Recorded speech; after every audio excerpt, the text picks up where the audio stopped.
नमस्कार बच्चों, बीसीए वाले के ट्यूटोरियल में आपका स्वागत है।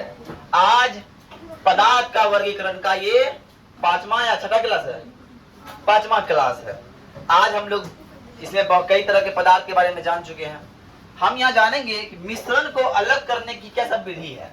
हमको पता है कि यौगिक को अलग करना सामान्य यांत्रिक विधि से यौगिक को हम अलग नहीं कर सकते, लेकिन मिश्रण को हम सामान्य यांत्रिक विधि से अलग कर सकते हैं। तो उनमें से कुछ विधि का हमने वर्णन पिछले क्लास में किया था और कुछ विधि का वर्णन हम लोग आज करने वाले हैं।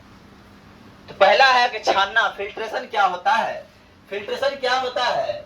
जब किसी द्रव में उपस्थित छोटे आकार के कणों को अलग करने के लिए इस विधि का उपयोग किया जाता है। जब किसी द्रव में छोटे आकार के कण मिले होते हैं तो उसको अलग करने के लिए इस छन्ना विधि का प्रयोग हम लोग करते हैं कि नहीं? अब क्या हुआ, मम्मी चीनी शरबत तो घोल दी, कुछ चीनी घुला नहीं, और चीनी आइटम मुंह आया तो कड़क गड़ेगा, शरबत मजा नहीं आएगा। नींबू मम्मी घोली, नींबू कुछ कन चले गया, उसको बैठाना है, मम्मी क्या करती, छकना लेके छान देती है, शरबत देखने में लगे बहुत अच्छा। नींबू का रस है, नींबू का पर पंखुड़ी उसमें दिखे नहीं, ये लेके कर दिया ना। अब दूसरा का विधि है, क्या जानते हो? चुंबक प्रतिकरण विधि। कौन विधि? चुंबक प्रतिकरण विधि। ऐसे होता है, समझिएगा।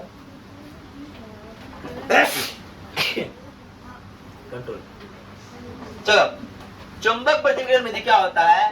That is called in English magnetic separation method. इसमें क्या होता है, मान लो बालू के कण में लोहे का कण मिला हुआ हो, बालू में क्या हो, लोहे का कण मिला हुआ हो, तो हम क्या करेंगे, लोहे के कण को, लोहे के चूर्ण को किस चुंबक की मदद से उस बालू के कण से अलग कर सकते हैं।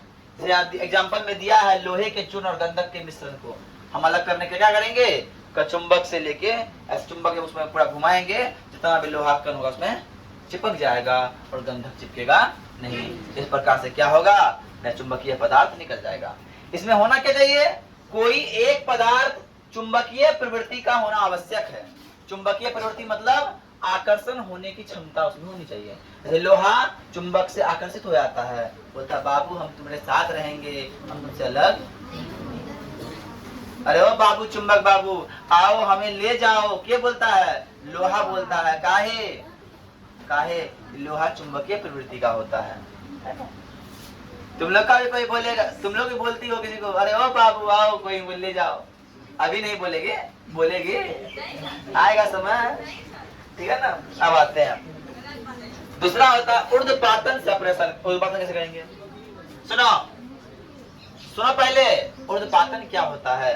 पहला बात, ऊर्ध्वपातन होता क्या है सर? तो ऊर्ध्वपातन वो घटना है जब किसी ऐसा कोई पदार्थ जो ठोस अवस्था में हो, जो ठोस अवस्था में हो और गर्म करने पर बिना द्रव में बदले सीधे वाष्प में बदल जाए, या फिर वाष्प में हो बिना द्रव में बदले ठंडा करने पर ठोस में बदल जाए, वो प्रक्रिया क्या कहलाती है, ऊर्ध्वपातन कहलाती है। अर्थात ऐसा कोई पदार्थ मिला हुआ है ना, मिश्रण के ऐसे अवयव जो पिघलने अवस्था में मौजूद हो।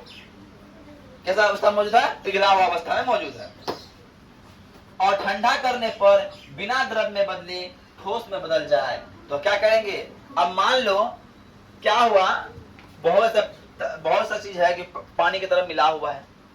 अब हम ठंडा करते हैं तो हम जान रहे हैं कि वो कैसा बदल जाएगा, वो किस में बदल जाएगा, वो ठोस में बदल जाएगा, बिना द्रव में बदले ठोस में बदल जाएगा, और ठोस में जब बदलेगा तो क्या निकल जाएगा, वो पदार्थ निकल जाएगा, और इस प्रक्रिया द्वारा क्या हो जाएगा, मेरा ऊर्ध्वपातन से उस चीज को हम अलग कर सकते हैं।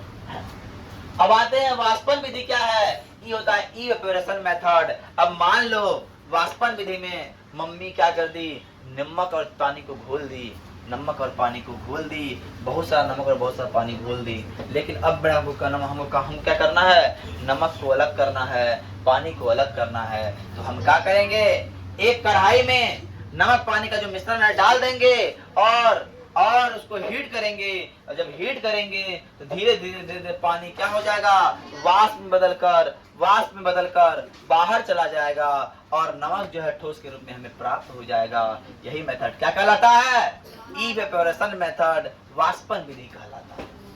यहाँ तक बात समझ में आ गई। अब सर बात करते हैं जल का शुद्धिकरण। ये जल का शुद्धिकरण क्या है? जल को शुद्ध करना ही जल का शुद्धिकरण है। पानी तो हमारे पास बहुत सारा है कि ना? हमारे पर्यावरण में बहुत सारा पानी पाया जाता है कि नहीं?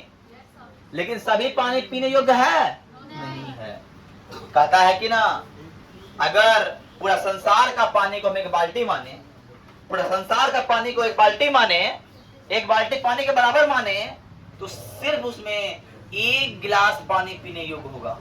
सोचो, इतना कम मात्रा में हमें पानी पीने योग्य है। तो पानी जब पीने योग्य नहीं है तो योग्य बनाना पड़ेगा भैया। अरे बनाना पड़ेगा कि नहीं? अब जब बनाना पड़ेगा तो क्या लिए करना पड़ेगा? जानते हो का? बहुत सारा मेथड से उसको गुजारना पड़ेगा। इसका प्रक्रिया क्या है? अशुद्ध जल को पीने योग्य बनाने की प्रक्रिया को, अशुद्ध जल को पीने योग्य बनाने की प्रक्रिया को हम लोग क्या कहेंगे सर? शुद्धिकरण कहते हैं। क्या कहते हैं? है ना? शुद्धिकरण हो गया। अब क्या करते हैं? पहला विधि, इसमें तीन चार विधि है बताएंगे, लेकिन आज एक पहला विधि वर्णन करते हैं कि ठिराने की टंकी। मतलब है ना, अब क्या होता है? नदियों तालाब से, झीलों से जल को ठिराने के लिए टंकी में लाया जाता है। नदी तालाब का जल को हम क्या करें? टंकी में लेते आए, पंप से कुछ से कस लिए। जब कस लिए एक टंकी में रख दिए, तो धीरे धीरे धीरे धीरे धीरे धीरे धीरे धीरे धीरे धीरे जितना भी धूल कण, मिट्टी कण तन होगा वो नीचे बैठ जाएगा। अब हम क्या करें? एक पंप की मदद से उसमें फिटकरी मिला देंगे तो जल्दी हो जाएगा। तो क्या कर? नीचे बैठ गया। अब एक पंप की मदद से उसको हम निकाल लेते हैं। निकालने के बाद एक और टंकी में डालते हैं, निसंदन टंकी। उसके बाद हम लोग कल पढ़ाएंगे। जब निसंदन टंकी में लाएंगे, जब वहां पे पानी शुद्ध हो जाएगा तो उसमें बहुत सारा बालू कण तन गुजारने के पानी जब निकालेंगे, फिर उसको जब करेंगे उसमें हम क्या डालेंगे? क्लोरीकरण करेंगे, क्लोरीनीकरण करेंगे, फिर उसका जल शुद्ध होगा, तब फिर पीने योग्य बनेगा। है ना? इतना काम करना है। तो कल आगे और बताएंगे। आज के लिए इतना ही। जय हिंद, जय भारत। कोई दिक्कत? चलिए।